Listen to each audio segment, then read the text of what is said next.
From this side, Tim Benson, hybrid energy consultant, Paul Schurink from ZAP, and Steve Muggeridge from Green Gathering. All right, you got your chair. Thank you. Good. Well, welcome all. We're going to tell a bit about event power and how it can be done in a sustainable way.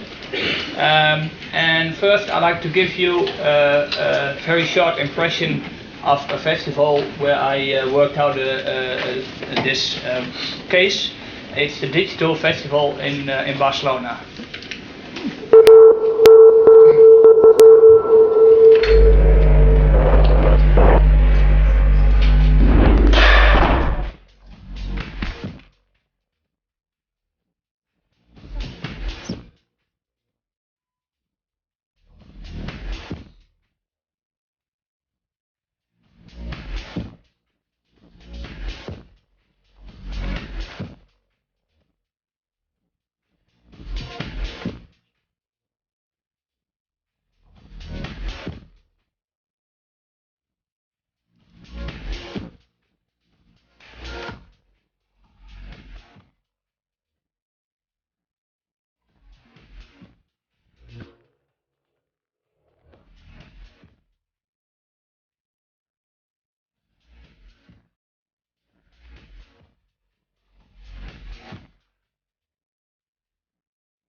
So, my name is Paul Schurink. I started a company called ZEP Concepts, and I'm also the co-founder of Green Events Netherlands. Both companies focus on events. We help organizers to make their events in the most sustainable way, in a professional way, better. And in the UK, I work together with Rob, which has standing up at the trying to hide. And we help organizers to improve the power and to save. The digital festival, the short clip you just saw was digital in Amsterdam. Digital festival started 5 years ago, and after the second year, the owner of the festival decided that digital should be had to become the most sustainable festival of the world, and I've heard that many times before, and I think it's good. Why not? But other than lots of other festivals, they really work on it. So they started their program, which is called Revolution. And they everything they can think of which will improve the sustainability, they will do it. So in the movie you saw Amsterdam, one stage was running on solar power, we had a stage running on grid power, and the rest of the stages was running on diesel power. So after Amsterdam, the next festival was Barcelona. And every time we need to raise the bar, so they ask us to help them with their power sustainability in Barcelona. And then we found out that on the premise the festival was held, the Parc del Forum in Barcelona, there was some grid connections. So the idea was very quick after doing a short investigation, that the goal was to run the entire festival on grid power, but the grid power was not enough that they needed. There were two transformers of 500 kilowatt each, so that means there was 1 megawatt on grid power, and normally a festival running with 50,000 visitors per day should have about the double amount of power. So that was the real nice thing of this. But that means that we couldn't just cut power requirements, but we really should rethink the whole festival. And how did we do that? First, like every other festival, the festival production starts with stage designs. Once you have an impression of the stage, the second thing is, okay, how can we make the looks and feels of the stage work for the massive audience? So you need equipment, you need lights, you need sounds. So I asked them, okay, please come up immediately with all your power requirements. So for every area there was a design made, and the design was filled with all kinds of equipment. They listed it up and they sent it in a very early stage to me. So I started make calculations, and of course, as you could imagine, if you want to run a festival with half of the power capacity than normal, that didn't fit. So I gave them an overview back, and I said, come on people, you are very creative. I have a new creative issue and target for you: reduce the power with 50%. They said it's impossible. I said, okay, but you are creative, so you're on the job, go ahead. So that was how the game began, because it really was a game, because if the creatives want to make the biggest stage, the best stage, they want to make an amazing show, but I wanted to fit it all in the power.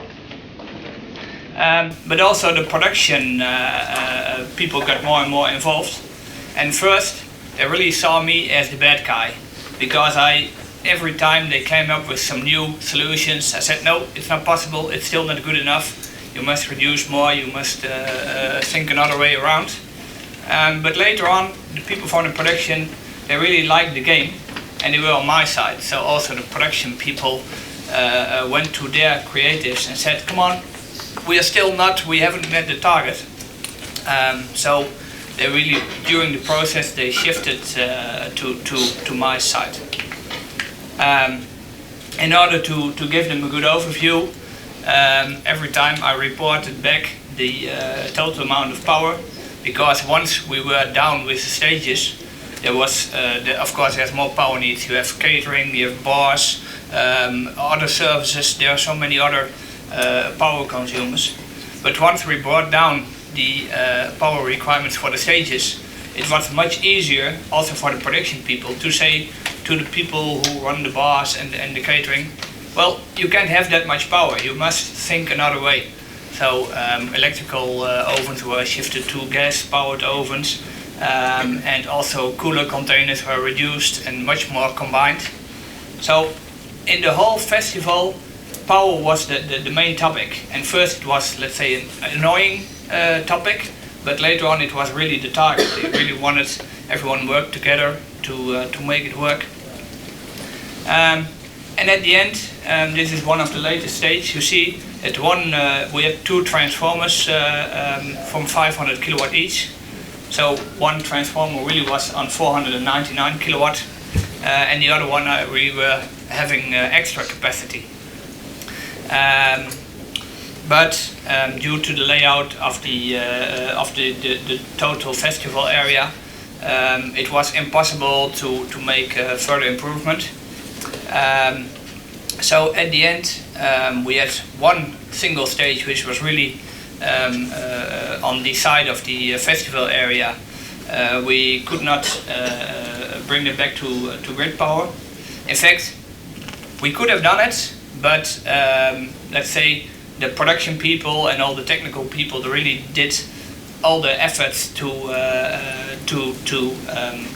reduce the power, to get it all on grid power. That the last stage, that was really very difficult for them. They really had to pull so many cables. So as a kind of a reward, I said, okay, this is the only stage you can run on the diesel generator. So at the end, everyone was happy. But as you see, the loads on the transformers were really up to the limit. So until now, everything was done by email, Skype. But then 2 days before a show, I went to Barcelona, and there was the whole production crew sitting in front of me. and they said, well, it's nice what you've done, but this festival will not run. Everything will go down, the power will go off, it's impossible. So I said, well, first let's take a look at the list. Is this your equipment list? Yeah, that's our equipment list. So, well, then it's okay, because then we are talking on the right and the good figures. So then I'm 100% sure that everything will run without any problems. But still the people were not convinced, because they work many months on the show, and it would be a disaster that just for reducing power the show would not run. So I said, come on people, when can you be ready to have all the equipment up and running? And they could have it on Thursday evening. I said, okay, let's do a load check, all the stages together, make all the sound and light what you can, and we will do an energy logging. So we did a load check, so I put in some measurement equipment on the transformers, and having enough experience, I knew that the maximum peak for a dance music festival is around 60-65% of the total installed capacity.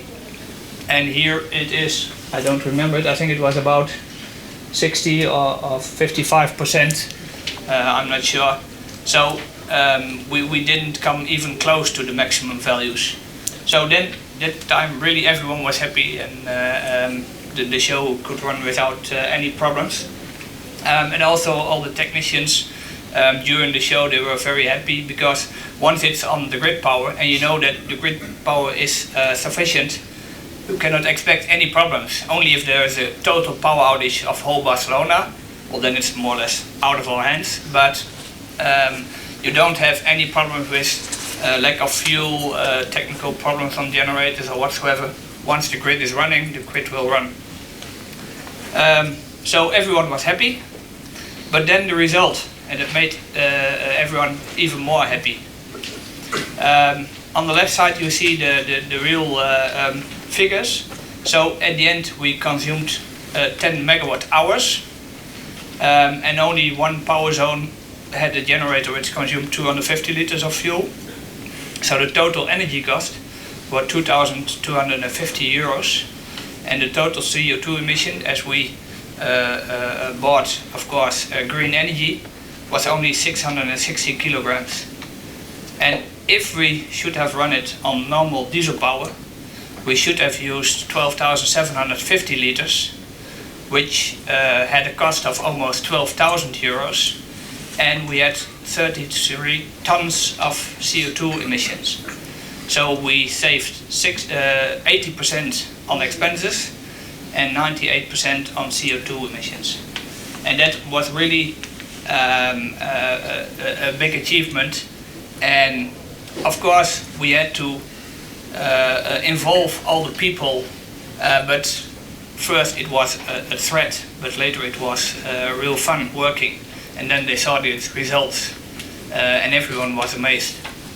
And it's just a matter of cooperation with everyone, involve them in a very early stage, make clear why you're doing this, and then you can achieve these results. And at the end I wrote them a mail to thank everyone, and I'm sure next year, this year, Digital Barcelona will be again. For them it's a no-brainer. They will run on grid power. I'm really keen on how much help they need. I can imagine that they can do it by themselves, but let's see what comes out. But it was a real good experience, and some impressions of the festival. It was really a very nice festival, and I'm 100% sure that the visitors didn't have any clue that the power consumption was cut in half compared to the original stage design. So that's the case of Digital Barcelona. Later on,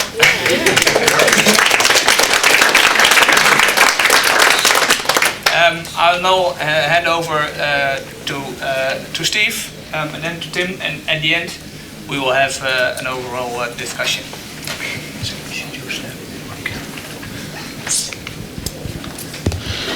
Morning, people. Can you all hear me? Yes. Yeah. Right.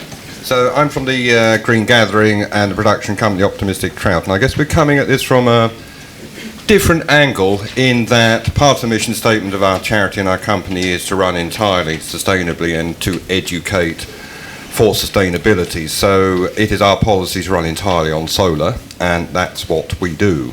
However, in providing a comprehensive solar solution for your event, there are a number of things you need to take into account in terms of planning, which I guess is where the smart bit of it comes in, because you can't just push a button and get the power you need for whatever aspect you wish to power. You have to, first of all, have a good idea of how much power you want to use for your event. So we're not primarily a music event. We have 3 stages or more, we have very many bands, but we don't host big rock bands, so we're not required to produce the sort of energy U2 might require in a huge speaker stack. But nonetheless, everything on site is solar, and that doesn't just mean stages, that means the back area, that means festoons, that means the laptops in the office, that means every aspect of the event. We don't have any biodiesel or diesel or petrol generators on site. We have one, in fact, which is the backup reserve for our medical centre that's required under our licence. Other than that, everything is solar. So as a result of that, you really have to plan your load to know what you're going to need where. And it's quite deceptive in that the biggest single item we have to concern ourselves with, for example, isn't stage power, it's the power for our water pump to keep the pressure up on the water distribution system. So it's quite deceptive in terms of what will draw what, and that becomes something of a learning curve. So rather than one power provider, we have a number of people that provide effectively their own power station. So if we have a venue or a stage, it needs to have a power station with it, in that you can run cable runs between battery banks, but you lose a lot doing that. So really you need to plan where you need your power as well as how much power you need at that particular site. So for example, if you have a venue, you'll have an idea you'll need X amount of power for the acts you're having on. If you have a line of festoon, you might have a smaller power station to run that line of festoon. But basically we'll have these dotted around the site. It's sustainable in that they're all pioneers and what I would call small, medium providers that have been actually doing this since the day that everyone was wowed by a guy lighting up a light bulb by pedaling very fast on a bicycle. You know, and that's a good 20 years ago. Things have come on, but nonetheless some of the perceptions have not, in that it's a consistent worry with, shall we say, more mainstream events that haven't embraced solar, that they will run out of power halfway through their main act on a Saturday night. Well, that never happens to us. And that never happens because you need to manage the power you've got, which is a combination of being aware of your power usage. For example, I'm reliably informed that we discourage the use of Marshall amps because their valve systems are, I'm told, 70% less efficient than some modern equipment. So, you know, you have to take into mind the sort of band that's coming and the sort of power they're going to bring with them. So you have to ask that.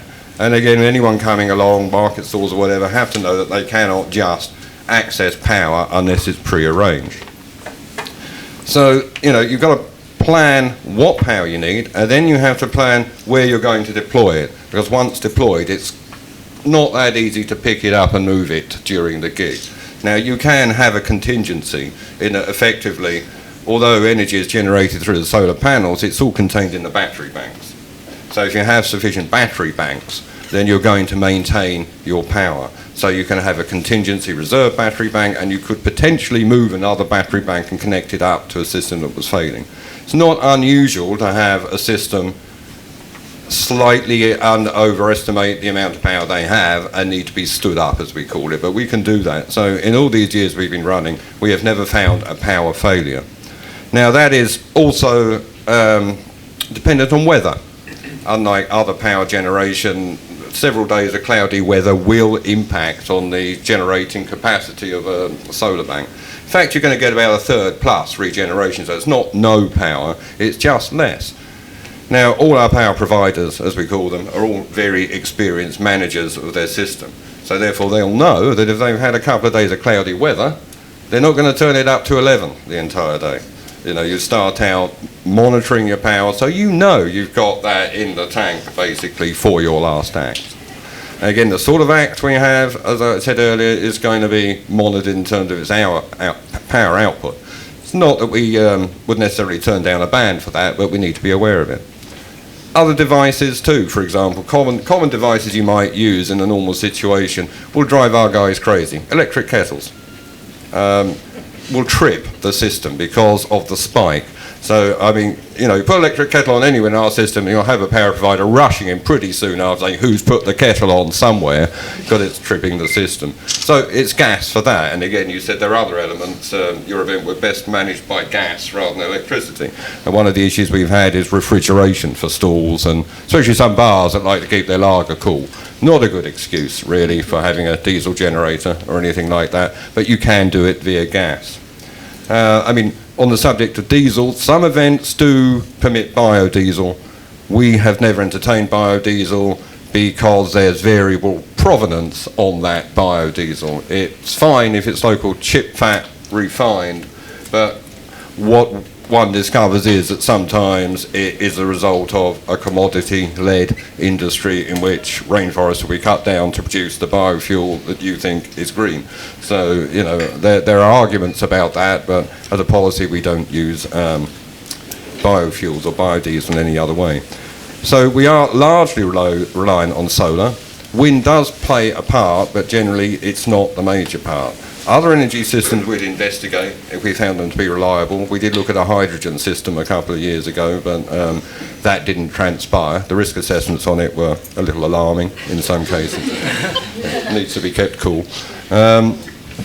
So you've got provision, knowing how much power you need, knowing where that power needs to be put, knowing that you've got the capacity to keep that power sustainable. As I say, the biggest fear, and it's a myth, is that you will run out of power. Not if you plan it, you won't. Sustainability in that the grid is quite resilient. We can't lose all our power at once because we don't depend on one source.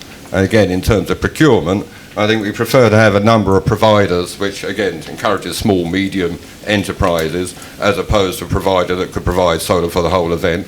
Because again, that provider has leverage. Should they change their decision 2 weeks before the event or have a mishap, you're left pretty exposed. So we're not subject to unsustainability either in terms of power generation or in terms of contractual supply.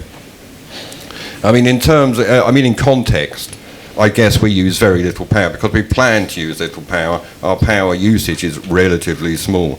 Now it's estimated we'll use across the site for all functions something like 40 to 70 kilowatt hours a day. The system, in terms of all the panels online as it were, probably generates up to 120 kilowatt hours a day, and I'm told we have a battery reserve of about 240 kilowatt hours. In other words, on site we have twice the capacity we think we might need if everything is running. I'd like to say that was planned. It isn't. It's accidental. What's happened over the years is that each of our providers would sort of contact us and say, hey, I've got another bank of solar panels, I can do another 2 kilowatts. So over the years we've gone from 1 or 2 panels to great banks of panels now that you have to, and again, I mean, even in siting those, you have to ensure you have south-facing orientation to maximise the charge on those panels. So we have quite a few venues and cafes that are very concerned about their siting, their orientation. So you have to take a lot of factors in terms of site into account when even deploying this sort of stuff. So I think that's about it, really. It's just coming from the angle that you have to know the power you're going to use, and you will get some surprises if you do an audit of your event and what things use power. Again, sometimes it's the back areas. I mean, there are other events that will renewably power stages, but it's some of the back area and the plant and the site activities that are commonly neglected. And certainly that's all inclusive on our site. Our only confession is we're attached to a race course, and the race course, which is not on our site, uses its own power. But once you're on our site, it's all solar and it's all renewable, and we can't see that that's in any way disadvantageous to us. We are only a 5,000 event, so I guess it's probably more appropriate for smaller events than larger events, but that's only because to date, as far as I'm aware, larger combination of solar powers haven't been got together to power larger systems. And if there are any questions on that, we'll be happy to answer them later.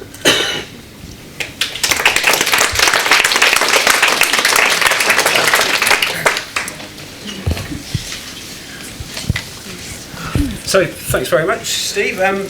As Steve's pointed out, you don't always have the luxury of having a grid connection on site, and sometimes you have to use generators. So what we're going to do now is just have a look at the available fuels, sustainable fuels for generators, and then talk about the new kid on the block, which is known as glycerin.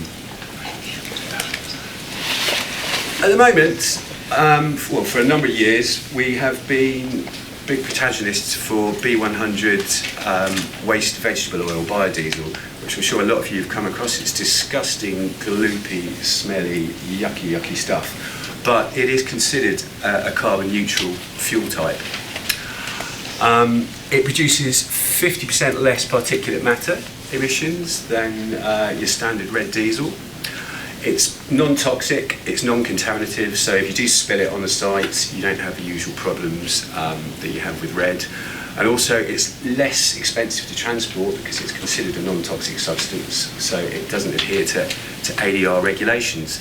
The graph below does a sort of direct comparison of B100 versus normal diesel, and it all looks very, very positive until you get to the final column, the nitrous oxides there.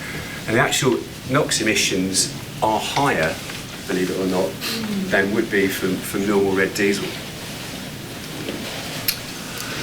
The second option available, and the one that's becoming a little bit more prevalent now, is HVO biodiesel, which is hydro-treated vegetable oil. The main difference between that and B100, apart from the way it's collected, is what's used as the catalyst when it's being produced.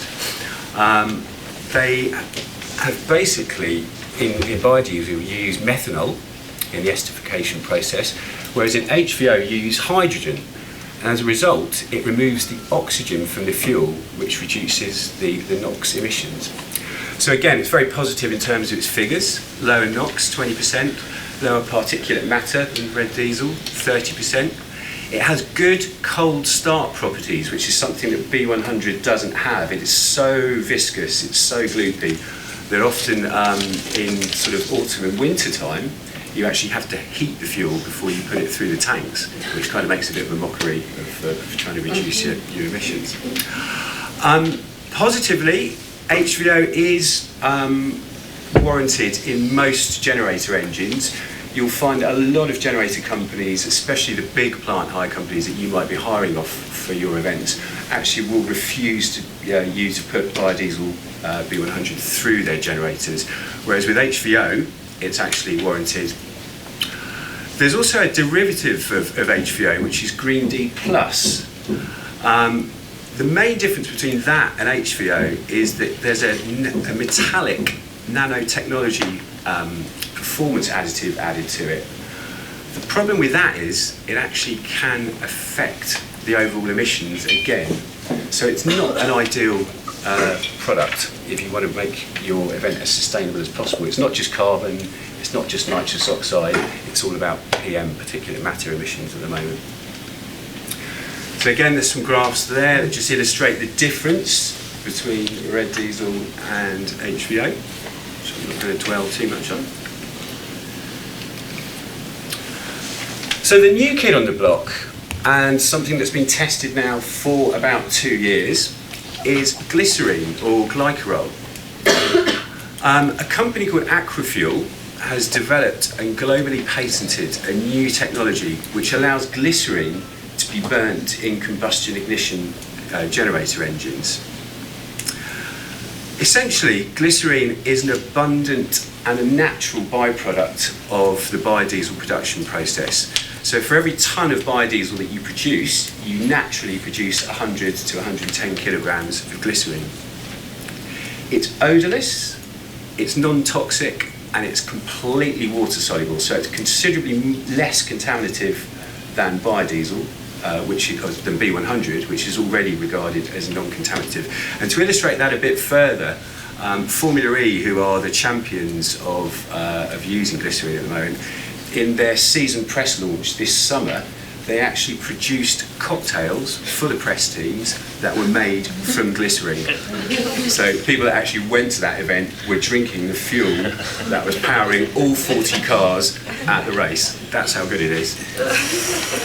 From a health and safety point of view, it's virtually impossible to ignite under normal conditions. So again, that makes transportation a bit considerably easier.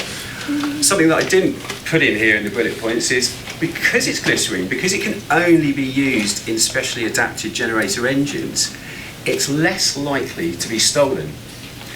There's an enormous amount of problems over the last couple of years where festival organisers have been sort of stockpiling their diesel, their biodiesel, on site prior to an event. You know, it's not unusual to use 20,000 litres, and it's been stolen.